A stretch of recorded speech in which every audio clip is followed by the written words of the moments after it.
کائنات نے فرمایا کہ ان الذین ینادونک من وراء الحجرات اکثرهم لا یعقلون، اے محبوب جو تجھ سے ملنے کے لیے آتے ہیں اور تیرے حجرے کے باہر کھڑے ہو کر تجھے پکارتے ہیں، آوازیں لگاتے ہیں، صدائیں دیتے ہیں، اے محبوب ان میں سے اکثر تو بے عقل ہیں۔ ایسا ہوا کہ کچھ لوگ تھے آقا کریم کے دیدار کے تمنائی تھے، سرکار کی غلامی اختیار کرنا چاہتے تھے اور آپ کے زیارت کے وہ شائق تھے اور مشتاق تھے۔ اب وہ آئے تو اس اضطراب میں، محبت کی اس بے چینی میں بے اختیار وہ پکارنے لگے، آواز لگانے لگے، کیونکہ اس زمانے کے اندر وہ موبائل فون تو ہوتے نہیں تھے کہ کوئی مس کال دے کے کسی کو اطلاع دی جائے اپنے آنے کی، وہ بیلز بھی نہیں تھی کہ گھنٹی دبا کے کیا جائے، عام طور پر دروازے ہوتے ہی نہیں تھے کہ دستک دینے کی بات ہو، آواز لگا کے لوگ بلایا کرتے تھے۔ اللہ فرماتا ہے محبوب جو تجھ سے ملنے کے لیے آتے ہیں اگر وہ تجھے پکارتے ہیں، آواز دیتے ہیں، تو ان میں سے اکثر بے عقل ہیں۔ ان کو چاہیے تھا وَلَوْ أَنَّهُمْ صَبَرُوا حَتَّى تَخْرُجَ إِلَيْهِمْ، ان کو چاہیے تھا وہ انتظار کرتے۔ کتنا انتظار کرتے اے محبوب؟ جب تک تو خود باہر نہ آ جاتا ان سے ملنے۔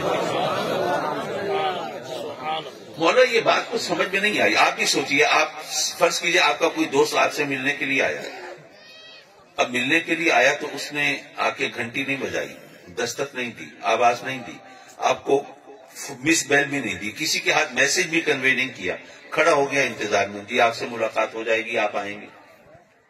اب جناب گھنٹہ گزرا، 2 گھنٹے، 4 گھنٹے، وہ تھک ہار کے چلا گیا واپس۔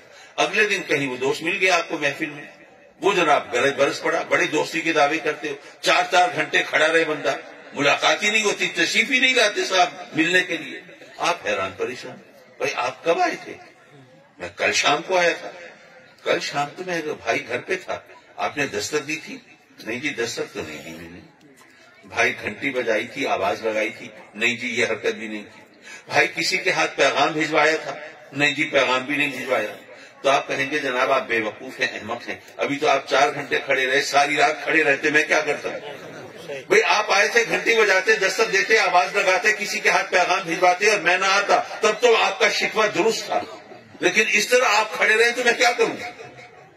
مولا ہم کسی سے ملنے کے لیے جائیں تو دستک دیں تو عقل مندی ہے، آواز لگائیں تو عقل مندی ہے، پیغام بھجوائیں تو عقل مندی ہے، اور تو قرآن میں کہتا ہے اے محبوب جو تجھ سے ملنے آئے وہ آواز لگائیں وہ کم عقل ہیں۔ بولو یہ بات سمجھ میں نہیں آئی، یہ دوہرا معیار کیوں ہے، ڈبل سٹینڈرڈ کیوں ہے؟ رب کائنات نے گویا یہ فرمایا کہ اے محبوب وہ تجھ سے ملنے کے لیے آئے ہیں اور منکر نہیں ہیں، چاہنے والے ہیں، ماننے والے ہیں، تیرے دیدار کے تمنائی ہیں، تجھ سے ملاقات کے خواہش مند ہیں۔ تو اے محبوب وہ تجھے ماننے والے، تجھے چاہنے والے، وہ کیا یہ سوچ کے آئے ہیں کہ جو آسمانوں کی خبریں دیتا ہے اس کو یہ بھی نہیں پتا کہ دروازے کے باہر کوئی ملنے کے لیے کھڑا ہے؟ اگر وہ یہ سوچ رہے ہیں تو پھر بڑے ہی کم عقل ہیں۔ تجھے اللہ کا نبی بھی مانے، غیب کی خبریں دینے والا بھی مانے، تیری غلامی کا اقرار کرنے کے لیے آئے، بلکہ تیرے دیدار کے تڑپ رکھتے ہوں، اے محبوب پھر بھی وہ سوچتے ہو کہ تجھے پتہ ہی نہیں دیوار کے ادھر کوئی کھڑا ہے تجھ سے ملنے، تو بڑے ہی بے عقل ہیں۔ نہیں، ان کو چاہیے وہ انتظار کریں، وہ اس لیے کہ تو میری بارگاہ میں مشغول بھی ہو سکتا ہے، تو محو استراحت بھی ہو سکتا ہے، کسی اور مجبوری کے تحت بھی تو گھرا ہوا ہو سکتا ہے۔ ان کو انتظار کرنا چاہیے، کب تک؟ جب تک تو خود تشریف نہ لے آئے، کیونکہ تجھے تو پتا ہے نا کوئی کھڑا ہے۔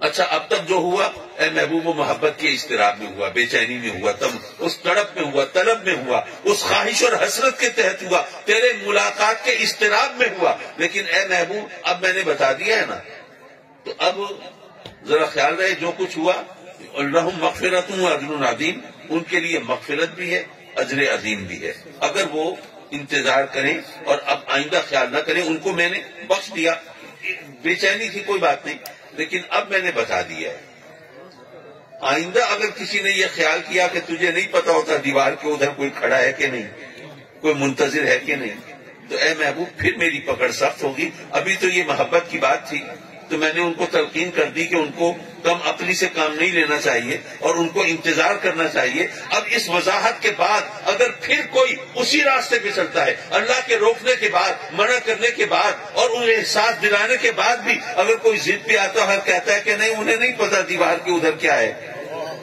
تو اے محبوب پھر اس کے لیے پھر مغفرت کی صورت نہیں ہوگی. مغفرت کی صورت انہی کے لیے ہے جو محبت میں تجھ سے ملاقات کے تمنائی تھے اور اس تمنا کی اضطراب میں ان سے یہ حرکت ہو گئی، وہ بے عقلی ہو گئی سو ہو گئی. اب میں نے بتا دیا، آئندہ ایسی حرکت مت کرنا. یارو قرآن پڑھنا اور بات ہے اور قرآن کو سمجھنا اور چیز ہے.